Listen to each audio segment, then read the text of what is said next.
Hello friends, my name is Kunal and I'm from Made Easy, which is India's best institute for GATE, ESE and PSUs. आज आए हम UPSC जहाँ पे GS का exam था first shift में। आइए चलते हैं कुछ बच्चों के पास और जानते हैं उनका एस का एग्जाम कैसा रहा। तो आज आपका जीएस का पेपर था, तो आपका कैसा हुआ एंड आपने कितने क्वेश्चन अटेम्प्ट किए? सर मैंने 78 क्वेश्चन अटेम्प्ट करे, 78 क्वेश्चन, और पेपर कुछ पार्ट मॉडरेट लगा, कुछ डिफिकल्टी भी लगा मैथ्स का, मैथमेटिक्स का पार्ट मेरे को, और नॉर्मल जो आईसीटी और इंजीनियरिंग ड्राइंग और स्टैंडर्ड इक्वालिटी, ये सब तीनों सब्जेक्ट मेरे को नॉर्मल लगे। तो मतलब ओवरऑल अगर पेपर की बात करें तो आपके अकॉर्डिंग स्ट्रेट फॉरवर्ड था या लॉजिकल? सर लॉजिकल था, आई थिंक एप्टी वाला पूरा पार्ट लॉजिकल था। और कुछ स्ट्रेट फॉरवर्ड पार्ट जो था वो आईसीटी का लगा मेरे को, मतलब जिसमें मतलब स्ट्रेट फॉरवर्ड पूछा हुआ था, फिशिंग वगैरह और मतलब वायरस वगैरह ये सब। तो आपने अपनी तैयारी कैसे करी लाइक एग्जाम की? सर तैयारी मतलब नॉर्मली जो हमारा मतलब कभी तैयारी हो, मतलब जो प्रिपरेशन है ना, वो एक लेवल पे ना तो ज़्यादा एवरेज मतलब हाई गई। स्टार्टिंग में मोटिवेटेड होते हैं, फर्स्ट टाइम जब आते हैं तब तो मोटिवेटेड रहते हैं। तो आपने लाइक कहीं से कोचिंग ली थी? सर यस, मैं डीसी सेंटर से साकेत से कोचिंग लिया था मैंने। 2023 में अप्लाई किया था 2024 के लिए। देन पूरे साल कोर्स क्लासरूम कोर्स था EC+GATE। ऐसी कोई पर्टिकुलर लाइक कोचिंग के टाइम आपको चीज़ अच्छी लगी होगी लाइक एनवायरनमेंट, फैकल्टीज या कुछ? सर एनवायरनमेंट भी अच्छा था, फैकल्टी भी अच्छी थी, और जो वर्किंग स्टाफ है वो भी बहुत मतलब सपोर्टिव था। ऐसा कुछ मतलब फील नहीं हुआ कि मतलब कभी दिक्कत है, बहुत सपोर्टिव था। Just they are for making they are just like parents. Okay, तो मतलब आपको फैमिली की तरफ फील हाँ, कर रहे हैं? पेरेंट्स सपोर्ट करते हैं ना अपने बच्चे को हाँ। कि ऑफिसर बनाने के लिए, जस्ट लाइक उन्होंने भी ऑफिसर बनाने के लिए मतलब सारी क्वालिटीज डेवलप की और बहुत कुछ सिखाया भी है मतलब बाकी चीज़ों से अलावा। ओके, तो सब चीज़ें आपको मतलब आपके डाउट्स वगैरह सब क्लियर हुए हैं एवरीथिंग? सर डाउट सारे क्लियर होते थे। टीचर्स मतलब अपने एंड का टाइम है उनका, मतलब पर्टिकुलर जो उनका लंच का टाइमिंग भी है वो भी डिवोट करते थे हम लोगों को, तो वो तो एक अच्छा ही पार्ट है उनके लिए, तो हमारे लिए भी अच्छा पार्ट है। Okay, that's great. तो आपको कोई ऐसी पर्टिकुलर सजेशन आपके स्टूडेंट लाइक जो जूनियर आएंगे कि उनको ऐसा कोई एग्जाम हॉल में इन चीज़ों का ध्यान देना चाहिए कि जैसे टाइम मैनेजमेंट या कोई पर्टिकुलर पहले करना है इस सेगमेंट को? सर टाइम मैनेजमेंट तो बहुत ज़रूरी है, ऊपर से जो हमें मतलब फैकल्टीज़ पढ़ाते हैं उसको रिवाइज करना पर्टिकुलरली, और जो क्लासरूम में पढ़ाते हैं रिवीजन तो करना ही होता है, लेकिन कुछ चीज़ें बहुत सारी छूट जाती हैं जो हम नहीं कर पाते रिवाइज, लेकिन वो एग्ज़ाम के टाइम में हमें याद आ जाती हैं। जब हम क्लास में अच्छे से ध्यान दिए होते हैं तो टीचर में बताते हैं, हम सब अच्छे से समझते हैं उनको जब फेस टू फेस इंटरेक्ट करते हैं टीचर से। ऑफलाइन कोचिंग में सबसे बेस्ट पार्ट ये है। तो वही रिवीजन होगा एंड जितनी आप प्रैक्टिस करेंगे लाइक सेट की practice makes a man perfect. Practice तो बहुत ज़रूरी है सर, और एग्ज़ाम के तरफ ये मतलब सोच के ना रहे कि हमें एक पर्टिकुलर एक एग्ज़ाम देना है, हमें अटेम्प्ट करना है जस्ट लाइक कि मतलब कि हमें अगर कोई एग्ज़ाम हमें देना पड़ जाए जो मतलब नॉन टेक का भी पार्ट आ रहा है जिसमें वेटेज उसकी ज़्यादा है, लेकिन जीएस का पार्ट अगर हम इधर कोचिंग कर रहे हैं तो वो हमें स्ट्रॉन्ग करनी ही है अपनी मतलब, और ऐसा कोई सब्जेक्ट छोड़ना नहीं है कि मतलब नहीं करनी है उसकी क्लास, वो छोड़नी है सब्जेक्ट आसान है या नॉर्मल सब्जेक्ट जो हमारे बचते हैं लास्ट टाइम में मतलब एक दो सब्जेक्ट वो ऑनलाइन भी कर लेने चाहिए सर, और मतलब करंट अफेयर वगैरह तो वो खुद के एंड से ही तैयार करते रहना चाहिए, मतलब देखते रहना चाहिए, मतलब जैसे कहीं ट्रैवल कर रहे हैं तो सर ने बताया हुआ है कि आप फोटोज ले लो और मतलब उनको देख लो, या फिर बुकलेट, मैं तो बुकलेट रख लेता था जो करंट अफेयर की वो देख लेता था। Paper was average. Few sections were difficult, few were easy. So especially the ethics was difficult a little bit, and aptitude was lengthy. So it was average paper overall. मेरा exam ठीक था almost, और मैंने approximate 50 questions attempt किए। Okay, so any particular subject जिससे आपको लगता है सबसे ज़्यादा क्वेश्चंस आए थे? करंट अफेयर्स, जिसमें से डिफेंस वाले पोर्शन से ज़्यादा क्वेश्चंस था, लाइक इसरो, DRDO, BHEL, इन सब के जो भी मतलब इनकी एक्सरसाइज वगैरह चल रही, मतलब डिफेंस से रिलेटेड क्वेश्चंस ज़्यादा थे करंट अफेयर्स के, एंड ICT के क्वेश्चंस थे काफ़ी, इथिक्स के क्वेश्चंस थे। मैंने तो इस साइड का एरिया थोड़ा ज़्यादा मतलब कवर किया। तो ओवरऑल आपको कैसा लगा? मतलब डिफिकल्टी लेवल इजी था, मॉडरेट था या डिफिकल्ट था overall paper? Not too much difficult and not easy, moderate ही था, मॉडरेट से थोड़ा सा एबव था, बट बहुत ज़्यादा hard. Okay, last and year से जी, लास्ट एंड ईयर से ओके, एंड क्वेश्चंस क्या आपको लगता है स्ट्रेट फॉरवर्ड थे या लॉजिकल? क्वेश्चन स्ट्रेट फॉरवर्ड तो नहीं थे, बस थोड़ा सा टाइम टेकिंग ज़्यादा था, क्योंकि लेंदी क्वेश्चन थे, 4 to 5 लाइन्स के, तो उनको पढ़ना, अंडरस्टैंड करना और फिर आंसर करना, तो थोड़ा सा लेंदी। तो जैसे कि आपने सारे टॉपिक्स बता दिए हैं, आपने ये चीज़ें बताई कि लेंथी था, तो कुछ ऐसे पर्टिकुलर कोई चीज़ें बच्चों को ध्यान देनी चाहिए जो आपके जूनियर्स नेक्स्ट साल आएंगे?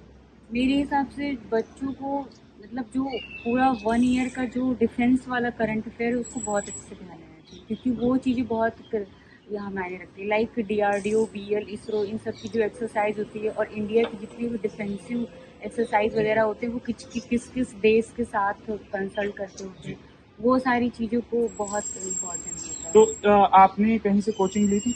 हाँ, मेरी भी सही है। ओके, तो ऐसा कोई पर्टिकुलर चीज़ जैसे कि आपको जो मेडिसी की अच्छी लगी हो कि लाइक एनवायरनमेंट या कुछ? मेरी का इन्वायरमेंट काफ़ी अच्छा है, स्टडी काफ़ी बेटर है वहाँ का। एंड आई थिंक मैंने तो मेडीजी से कोचिंग ली है, मुझे मेडीजी की फैकल्टी बहुत सपोर्टिव और मेडीजी हर तरह से हमारे लिए खड़ा रहता है। तो फैकल्टीज़ की अगर बात करें तो उन्होंने आपके डाउट्स क्लियर करे थे, मतलब सारी चीज़ें? हाँ, फैकल्टीज़ ने हमारा पूरा हेल्प किया था, 100% मदद किया कोई था। ऐसी पर्टिकुलर फैकल्टी जो आपको सबसे अच्छे लगती हैं आपके उसमें? मेरे लिए तो ऑलमोस्ट सारे फैकल्टी बहुत अच्छे, बट अगर आप कह रहे हैं तो नरेश रेड्डी सर कम्युनिकेशन के, सुनील सर EDC के, एंड एनालॉग के इफ्तिकार सर, और नेटवर्क के किरण सर, सारे बहुत ही हेल्पफुल। ओके, तो सब ने आपको हेल्प किया? एग्ज़ाम मुझे मॉडरेट ही लगा, जिसमें ICT का अच्छा खासा वेटेज दिखा मुझे, और एप्टीट्यूड ठीक ठाक था, मतलब ज़्यादा टफ नहीं था, और थोड़ा बहुत मॉडरेट लेवल का था एग्ज़ाम। इंजीनियरिंग मैथमेटिक्स के क्वेश्चन किस तरीके से आए थे? नॉर्मल थे, थोड़ा टफ लगा मुझे, थोड़ा और प्रैक्टिस करना चाहिए मुझे। अच्छा, इंजीनियरिंग ड्राइंग के क्वेश्चन हैं और स्टैंडर्ड क्वालिटी है, स्टैंडर्ड क्वालिटी के भी मॉडरेट ही था, और ICT का अच्छा लेवल था, मतलब वेटेज उसका ज़्यादा दिखा मुझे। ओके। और काफ़ी टेक्निकल भी था, और जनरल नॉलेज भी अच्छा खासा आया था। मतलब करंट अफेयर के क्वेश्चन भी आए। जी ओके, मतलब कुल मिला के पेपर आपको मॉडरेट टाइप का लगा। जी जी, बस थोड़ा सा और मेहनत करते तो अच्छा था। अच्छा, मेडीजी की टेस्ट सीरीज आपने ली थी, हाँ, वो उसमें भी काफ़ी हेल्पफुल रही, थोड़ा सा और बस वही अच्छे से पढ़ना चाहिए। ये GS का फर्स्ट पेपर कभी भी डाइवर्जिंग होता है, मतलब इसका कुछ लिमिट नहीं है, पर जितना भी मेडिजी ने स्ट्रीमलाइन किया है वो बहुत ही एफिशिएंट वे में किया है और हमारे लिए मतलब इफेक्टिव रहा। सब्जेक्ट की बात की है तो मैथ्स और FT थोड़ा सा लेंदी लगा, पर ठीक है। पर अभी एथिक्स, ICT पूरा कवर्ड, मतलब जो कवर क्लासेस में हुआ है उतना पेपर में दिखा, मतलब, और 100% तो नहीं दिखेगा, पर 60% 70% that was covered.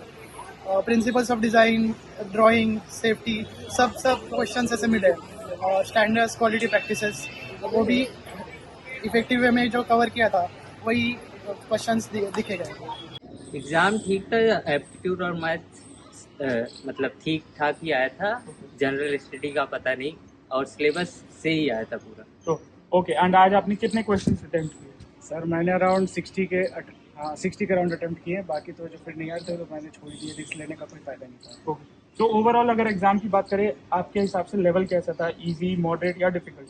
Moderate to easy. Okay math was tough, math was. Okay, so आपने कहीं से कोचिंग ली? जैसे मेडी से हम लोग ने कोचिंग ली थी, वहाँ पे हमने गेट एंड EAC दोनों बैच ज्वाइन कर रखा था, तो हमने वहीं से पढ़ा। तो ऐसी कोई पर्टिकुलर चीज़ जो आपको वहाँ की अच्छी लगी हो, लाइक एनवायरनमेंट, क्लासेस या फैकल्टी? टेस्ट सीरीज और वो इन्वायरमेंट जो था वो बहुत अच्छा था मेडिजी का, और क्लासरूम तो बहुत अच्छा है, उसमें जो फैकल्टीज है बहुत अच्छे हैं। तो मतलब आपको कोचिंग एक तरह से हेल्प करा? हाँ, कोचिंग ने हेल्प किया। तो आपको क्या लगता है जैसे नेक्स्ट ईयर आपके जूनियर्स आएंगे, आपको क्या सजेशन देनी है कि एग्जाम हॉल में उनको इन चीज़ों का ध्यान रखना चाहिए? सर सबसे पहले तो टाइम मैनेजमेंट ही रहता है कि सबसे पहले टाइम मैनेज करना सीख जाए, तो खैर वो तो हो जाएगा, जब वो इतनी प्रैक्टिस करेंगे तो टाइम मैनेजमेंट ऑटोमेटिकली आ जाता है। बस यहाँ पे जो है प्रेशर हैंडल करना उनको और अच्छे से सीखना पड़ेगा। तो कोई ऐसा पर्टिकुलर स्टेप्स आपने जो लिए टाइम मैनेजमेंट के लिए? सर ये है कि मैंने सारे क्वेश्चन एक बार देख लिए थे कि मुझे कौन कौन से आ रहे, फिर मैंने उनको मार्क कर लिया। फिर मैंने पहले इजी वाले सारे एक गो में कर लिए, फिर उसके बाद जितने बच्चे मैंने उनको मार्केट व्यू थे तो मैंने उनको बाद में थोड़ा बहुत टाइम लेके चेक कर लिया था। तो मेरा एक लास्ट बस क्वेश्चन है कि आपको क्या लगता है कट ऑफ जो है इस साल ज़्यादा जाएगी पिछले साल से या कम जाएगी?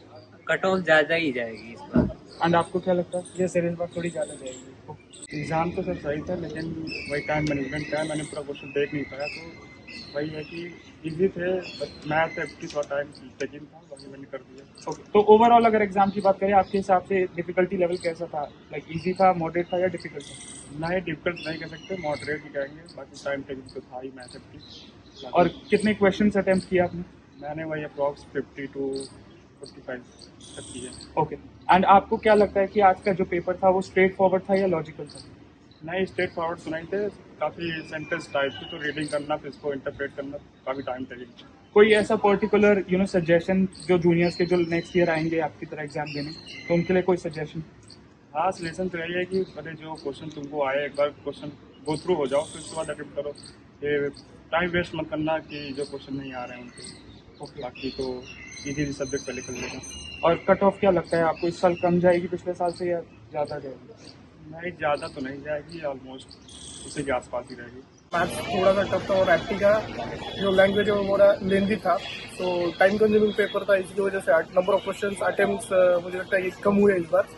और जो मटेरियल साइंस और वो है वो भी इजी टू मॉडरेट लेवल का ही था, लेकिन डेप्थ ऑफ क्वेश्चंस ज़्यादा थी। ये काफ़ी मॉडरेट पेपर था, इजी नहीं कह सकते इसको, मॉडरेट पेपर था। इसमें सबसे ज़्यादा क्वेश्चंस मैथ और एप्टीट्यूड से थे और करंट अफेयर से भी काफ़ी ज़्यादा क्वेश्चन थे, लेकिन उनमें मैथ काफ़ी मॉडरेट बोल सकते हैं, इजी नहीं बोल सकते, क्योंकि मैट्रिक्स का पोर्शन बिल्कुल नहीं आया मैथ में, और बाकी मॉडरेट ही बोल सकते हैं। एप्टीट्यूड को एवरेज बोल सकते हैं, एप्टीट्यूड में स्कोर कर सकते थे। और बाकी अदर सब्जेक्ट का देखा जाए तो आईसीटी में काफ़ी क्वेश्चन आए थे। आईसीटी और एनवायरनमेंट और प्रोजेक्ट मैनेजमेंट से काफ़ी कम क्वेश्चन थे, प्रोजेक्ट मैनेजमेंट से तो ना के बराबर क्वेश्चन आए थे, लेकिन ओवरऑल पेपर एवरेज ही था।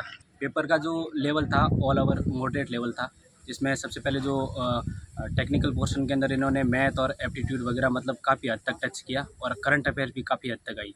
और जो जीएस पोर्शन था उसके अंदर मतलब इन्होंने आईसीटी वगैरह पूछा, लेकिन इन्होंने जो एनवायरनमेंट का पोर्शन जो इन्होंने बिल्कुल भी टच नहीं किया। ऑल ओवर पेपर का लेवल जो देखा जाए ईजी था, मतलब मॉडरेट लेवल कह सकते हैं अपन इसको। और मेरा लगभग अटैम्प्ट जो था वो 62 के समथिंग था। सर एग्ज़ाम मेरा मतलब मीडियम रहा और क्वेश्चन मैंने 78 अटैम्प्ट किए। और तो अगर डिफ़िकल्टी लेवल की बात करें तो आपको क्या लगता है, पेपर इजी था, मॉडरेट था या डिफ़िकल्ट? पेपर जो है सर लेंदी था और मॉडरेट था। पिछली बार भी अटेम्प्ट किया था, तो पिछली बार से मेरे को थोड़ा डिफिकल्ट लगा। ओके, तो कोई ऐसा पर्टिकुलर सब्जेक्ट जो आपको लगता है इससे सबसे ज़्यादा क्वेश्चन आए थे? सर सबसे ज़्यादा क्वेश्चन अगर एप्टीट्यूड की बात करें, मैथमेटिकल एप्टीट्यूड में, तो प्रोबेबिलिटी के क्वेश्चन थे और फोरियर ट्रांसफॉर्म वगैरह के क्वेश्चन जो थे थोड़े लेंदी और थोड़े डिफिकल्ट से थे। तो आज के एग्ज़ाम की आपने अपनी तैयारी कैसे करी?